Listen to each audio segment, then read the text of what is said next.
자, 패딩을 이용해서 이제 여러분들한테 풀어달라고 제가 요청을 해드렸는데, 자, 그러면 도대체 이걸 어떻게 풀 수 있냐?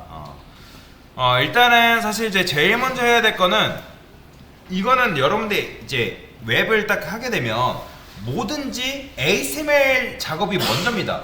그러니까 HTML로 구조를 잡지 않으면 당연히 다른 걸 못해요. 그러니까 그런 거랑 비슷한 거다고 보시면 돼요. 여러분들이 건물을 올린다고 생각을 했을 때, 건물 같은 경우도 뭐 건물이 뼈대가 완성되지도 않았는데 창문부터 달고 뭐 페인트 칠부터 하진 않잖아요. 똑같은 겁니다. 그러니까 여러분들이 뼈대를 그러니까 뼈대를 정확하게 작성을 해 주셔야지, 견고하게 만들어 주셔야지 이제 나중에 디자인 작업이 가능하기 때문에, 그래서 HTML이 말 그대로 웹사이트를 만들 때 그러니까 뼈대와 같은 녀석이라 보시면 돼요.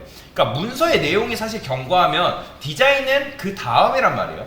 그래서 이런 걸 이제 분리를 해볼 건데, 자, 일단은 얘네들이 위아래로 배치되기 전에 가운데로 정렬이 돼야 하기 때문에 저는 얘를 감쌀 겁니다. 섹션이라는 녀석을 감쌀 거고, 자, 그 다음에 이제 여러분들이 이걸 어떻게 짰는지 모르겠어요. 웬만하면 뭐 강사랑 비슷하게 하셔도 되고, 뭐 여러분들 나름대로 하셨다 하면 잘 하신 건데, 자, 일단은 이미지가 위아래로 다시 분리가 돼야 되는 거잖아요. 그죠? 위아래로 분리가 돼야 되니까 저는 이 이미지를 div를 감쌀 겁니다. 이런 식으로. 이렇게. 자, 이런 식으로 감싸게 되면 어차피 div가 디스플레이 블록이기 때문에 얘랑 위아래가 이런 식으로 분리가 되는 걸 볼 수가 있는 거죠. 그죠?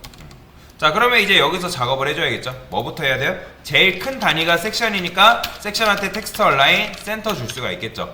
자, 그러면 그런 생각 하실 거예요. 아니, 강사님, 우리는 분명히 div는 블럭이고 섹션이 품고 있는 텍스트는 없는 걸로 알고 있는데 어떻게 텍스트 얼라인이 지금 들어가나요? 자, 지금 div가 사실 움직인 걸까요? 여러분들? 어떻게 생각하세요?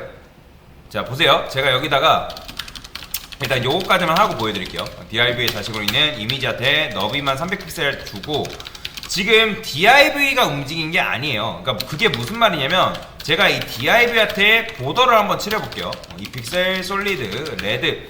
자, 그러면 얘가 div란 말이에요. 보이시나요? 빨간색? 빨간색이 div예요. 빨간색이 div이고, 섹션도 보더를 한번 칠해볼게요. 자, 여러분들이 보더 칠하는 습관도 굉장히 중요한 습관이거든요. 보더나 백그라운드 컬러 칠해보는 습관이 굉장히 중요합니다. 요 바깥쪽에 있는 파란색이 이제 섹션이고, 그 안에 있는 빨간색이 이제 div란 말이에요. 근데 지금 누가 이동됐다? div 자체가 이동이 된 게 아닙니다. 이미지만 이동이 된 건데, 왜냐면 일단 div의 자식으로 있는 이미지가 정렬된 여지는 있는 거잖아요. 왜냐면 div 자체가 넓기 때문에, 블록 요소라서. 근데 제가 말씀드렸죠? 텍스트 얼라인은 뭐가 되는 성질이 있다? 자식이 딱히 뭔가를 하지 않으면 상속되는 성질이 있다고 말씀을 드렸어요. 그러면 지금 이 텍스트 얼라인이라는 게 어디까지 상속된 거냐면 div까지 상속이 됐기 때문에 이렇게 되는 거예요.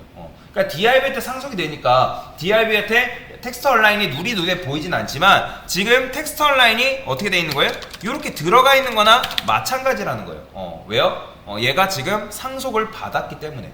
그래서 이미지가 이런 식으로 가운데로 정렬이 된 걸 볼 수가 있다라고 보시면 됩니다. 뭐 아니면 여기다가 여러분들이 텍스트 얼라인을 이렇게 주시면 뭐 이것도 잘하신 거예요. 근데 지금 보면 어차피 중복이 될 거 그냥 여기다가 퉁쳐서 주면 어차피 가운데로 정렬이 되니까. 그죠? 근데 이제 이것도 사실 뭐 상황마다 조금씩 다르긴 합니다. 이거는 어떻게 주냐에 따라 다르긴 하는데, 여튼간에 뭐 지금 같은 경우는 이런 식으로 주면 가운데로 정렬이 된다라고 보시면 됩니다. 자, 그러면 일단 이렇게 작업이 됐습니다. 작업이 됐고요. 자, 일단은 이렇게 텍스트 라인 지워버리네. 자, 이제 뭐 해야 돼요? 자, 가운데로 보낸 다음에 위아래 여백도 사실 이제 부여를 해줘야 되니까 div한테 뭐 주면 되는 거예요? 패딩 주면 되겠죠. 패딩을 30픽셀 이렇게. 근데 이제 30픽셀 주니까, 자, 여러분 생각을 해주세요. 30픽셀을 줘버리니까 어떤 문제가 발생하는 거예요? 지금 보면 이미지 간의 여백은 몇 픽셀로 줘야 된다 했어요? 30픽셀로 줘야 된다고 했죠. 그죠? 30픽셀로 줘야 되는 건 이제 30픽셀로 줘야 되는 건 맞는데, 근데 이제 사실 뭐 여기다가 패딩을 여기다 줄 필요는 없죠. 그죠? 왜냐면 우리가 여기다 궁극적으로 줘야 되는 게 아니라 누구한테 줘야 되니까? 이미지한테 주면 되니까. 근데 이미지한테 패딩을 주니까 당황해 하시는 분들이 계세요. 그죠? 요렇게 되니까 굉장히 벌어지죠. 왜 벌어질까요? 공간이 왜 이렇게 많이 생성이 될까요? 이때 바로 칠해야 되는 게 바로 보더예요. 자, 보더 칠해볼게요.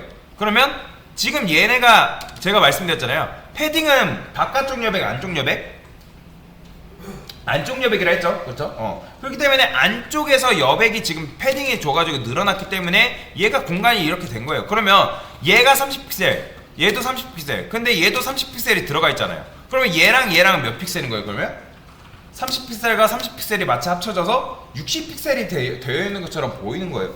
그러면 우리가 이미지 간의 여백을 여기를 30픽셀 주려면 이미지한테 정확하게 몇 픽셀을 줘야 되는 거예요? 그거의 반인 15픽셀을 주셔야죠. 그죠?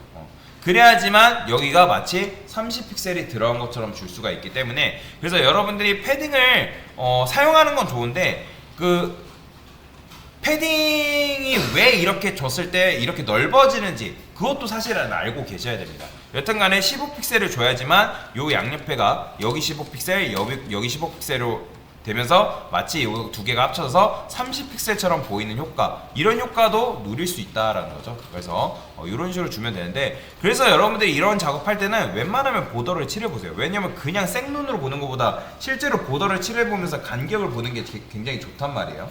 그래서 이렇게 패딩을 이용해서 문제도 한번 같이 풀어봤습니다.